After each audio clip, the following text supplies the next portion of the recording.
bakki dhalootaa Jimmaa akka ta'e itti himte jechuudha.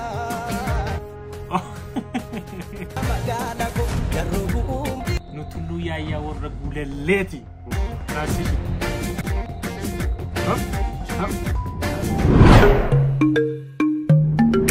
Akkam tordoftoota kee bakka irratti nageen sinaa qawwee chaarraa reaction videooti walitti deemee jirra. Namoonni channel kanaaf haarata yoo jiraatan subscribe gochuun dagatina. Mallattoo notification tuqaachuu barbaada yaada qabaattan comment barreessa. Reaction muuziqaa Andu'aalem Gosaa muuziqaa amma haara gadhiisee jira. Bilillee jedhama turreen isaa walii wajjin react goona. Please namoota channel kana liking gootanii subscribe gootan waan ta'eef erga daawwachuun keessanii subscribe godhaa like godhachuu barbaada. Nafaana tura. AF Production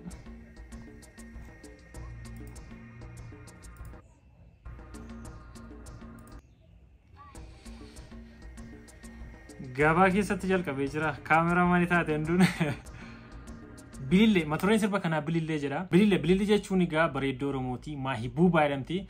Seenaan ishee baay'eedha namooti baay'een keessan dubbisuu dandeessu. Bilillee jechuun yeroo daldala garbaa sana durii ilmi mootii Jarman suni bara daldala garbaa sana isee bitate jechuudha. Isee jaalatee isee bitatee intala kun bareedduu miidhagduu waan taateef fudhatee galeetu Maahibuubaa jedhee maqaa moggaasee jechuudha. Sana booda isee wajjin jiraataa jaala jalqabe. Yeroo sun umurii 13 caalaan ta'u sana booda utuu wajjin jiraatu ilmi mootii kun jaallatee jechuudha. Akka garbaatti bitatee haadha manaa isaa lammaffaa godhatee wajjin jiraataa ture. Sana booda utuu wajjin jiraatu biyya sanatti nama Oromoo tokko wajjin wal barte seeni.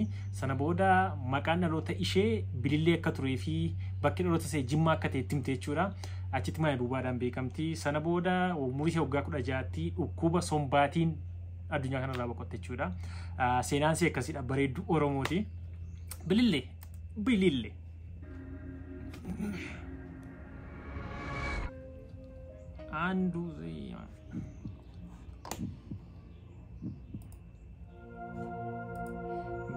Andu'aalem Gosaa Finfinnee gad ilaalaa jira. Shakkarii gubbaa mamarmaaree shakkituu jiddaa fammaraatee. Shakkarii gubbaa mamarmaaree shakkituu jiddaa fammaraatee.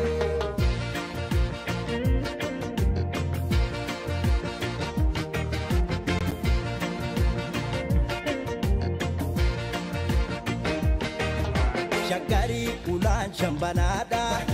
Isa ramba ezi barbada Panage arguun na dhamaase Karibaa jechuun na kormaate Ulaan shambanaadha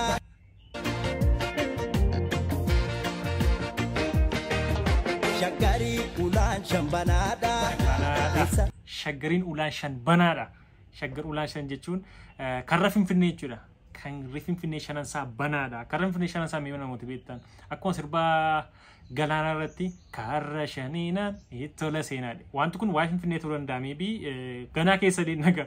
Yeroo waa'ee sirbi jaalalaa fakkaatanii waa'ee Finfinnee, waa'ee biyyaa amma fakkeenya sirba Caaluu keessa laalgalooto yeroo amma duruma sirba jaalaatti beekna. Galaanee waan durba maqaa waan dheefi sirba jaalaa waan durbaa sirbee fakkaata. Garuu sirbichi seenaa Finfinneeti. Maybe Shaggariin ulaan shanbanaadha gaafa jiru. Warri karra Finfinnee shan beektan koomentii irratti naa barreessaa. Qarra qarxiiti tokko jira. Qarra qarxii jechuun kan karaa kaabaatti geessu jechuudha.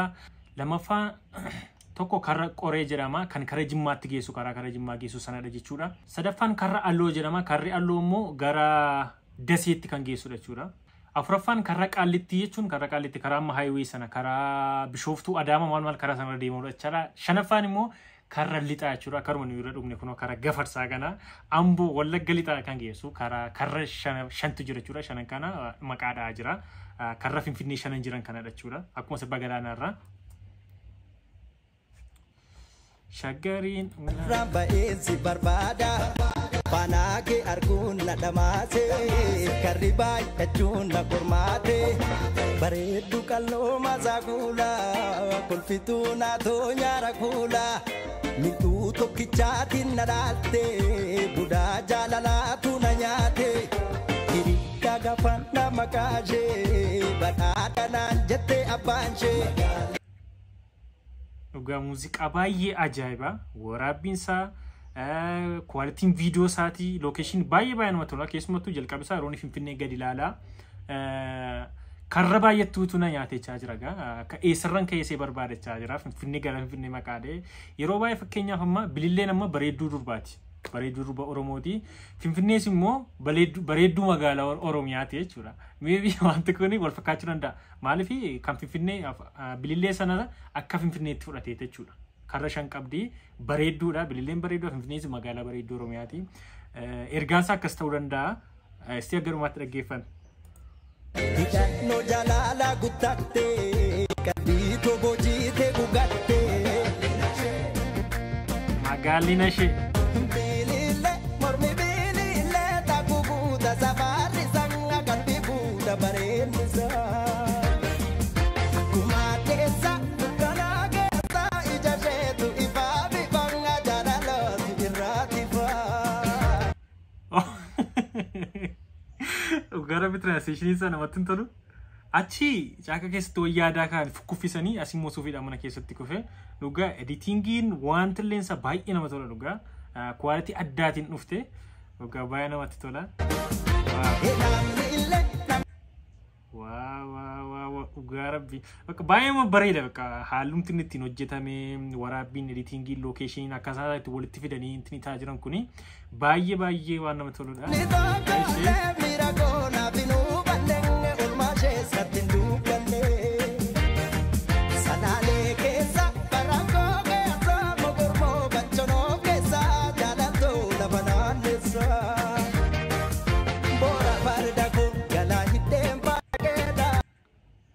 Bora farda ko galaa hidheen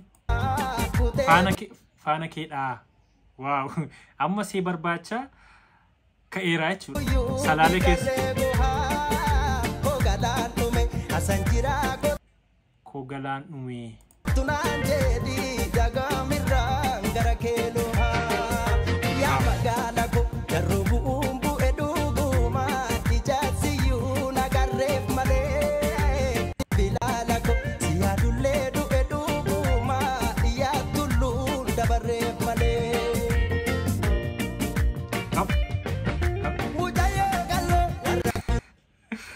Ammoo jimma fakkaateera amma.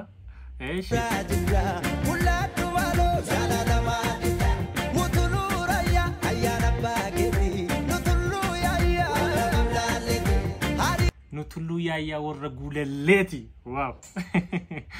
Wanti kun sirba jaalala fakkaata malee. Oromiyaa faarsaa jira akka Oromiyaatti karra Finfinnee shan. Amma fakkeenyaaf iddoon kun Jimmataa yookiin amma lokeeshinii irratti immoo Salaalee Shawaa kana keessa uffata isaas hin beeksisaa jechuudha. Iddoo maqaa ofii uffataa fi lokeeshiniin jiru wanta ni jechaa jiru sana ibsaa jechuudha. Amma immoo iddoon ni dhahaa jiruu fi iddoon ni jiru wal fakkaataa jechuudha. Dhugaa muuziqaatti yaadame waaw baay'ee bareeda. Connection.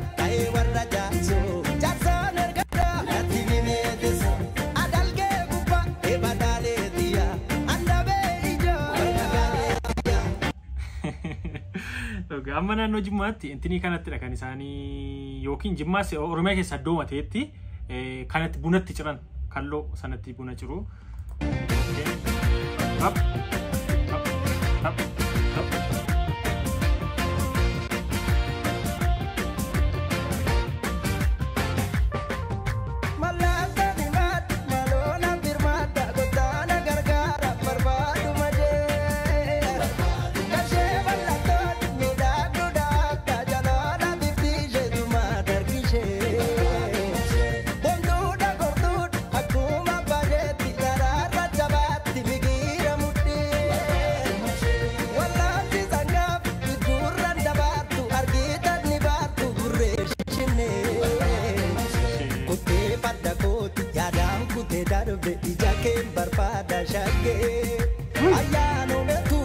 Kottee farda kooti yaadaan kutee darbe dhugaa rabbi. Walaloo kana Lalisaa Indiriisitu barreesse. Poosterii dhingadda kaamingisuun jedhamu irratti dubbisaan ture.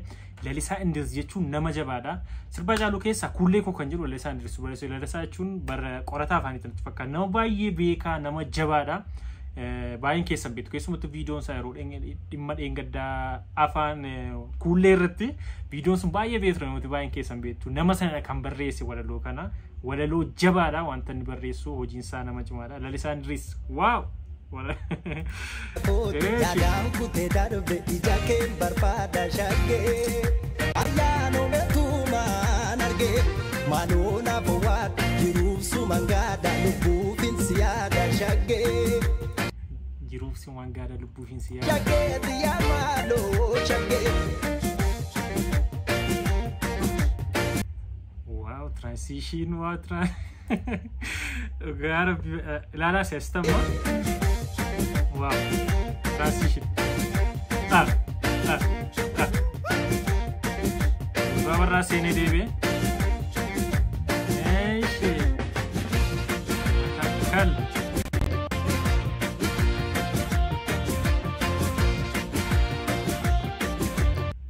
Wow Waraabbii akkasii location kana kan guutuu barraa irratti beektu bilillee barbaacha Oromiyaa ni hillixin hin jiru gola Oromiyaa hunda keessa lixaadha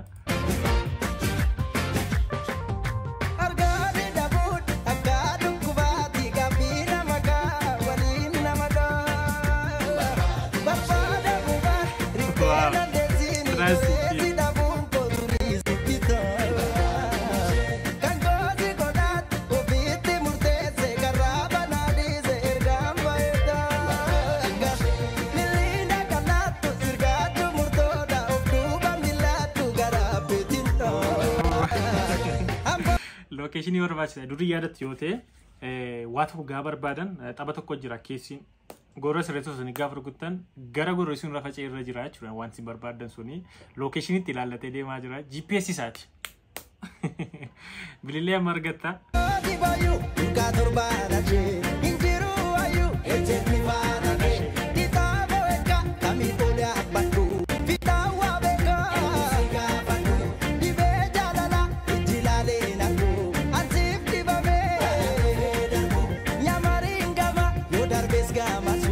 Ansif ibame bara dhufee darbu oho Natif nandufa kayo kalo ada pura jeja tumalo jada nama dida gulu raya magedi gulu ya wara bulale hop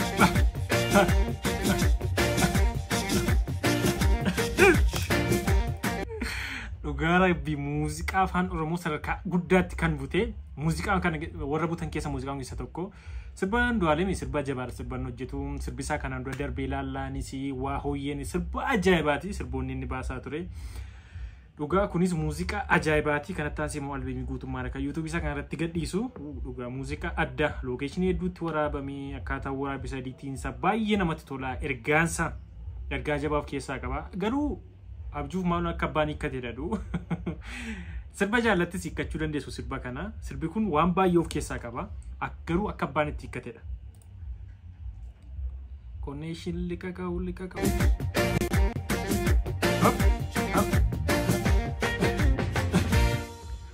no me canta no wayyo dhugaa waaqayyo muuziqaa ajaa'iba Jesus